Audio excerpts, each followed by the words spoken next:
Perkenalkan, saya Auralia Hurota Aini. Saya baru saja menuliskan sebuah cerpen berjudul Loker nomor 17. Saat ini saya merupakan mahasiswa program Studi Pendidikan Bahasa Indonesia di Universitas Islam Majapahit, dan inilah cerita saya dalam perjalanan menulis kreatif dari cerpen Loker nomor 17. Ide cerpen ini datang dari bayangan sederhana, yaitu sebuah loker sekolah yang sepi di sore hari dan sebuah loker tua yang tak pernah dibuka.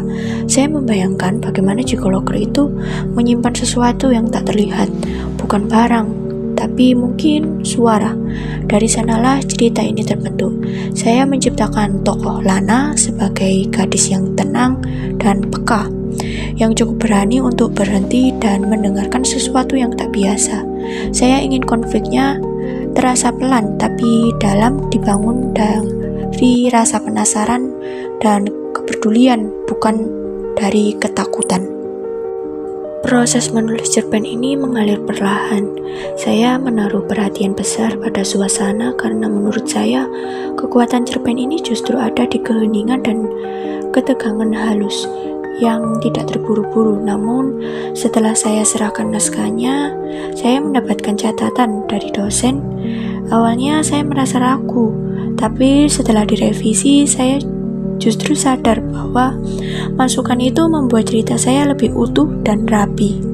Saya menyadari bahwa menulis bukan hanya soal menyusun cerita, tapi juga soal mendengarkan, menerima kritik, dan terus belajar memperbaiki diri.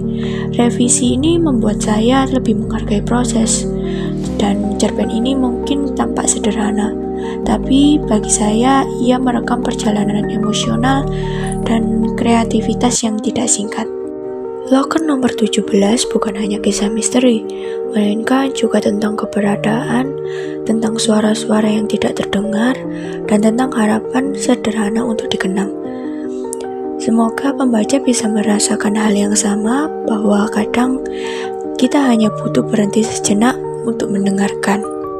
Dan cerpen ini adalah salah satu proses menulis yang paling personal bagi saya.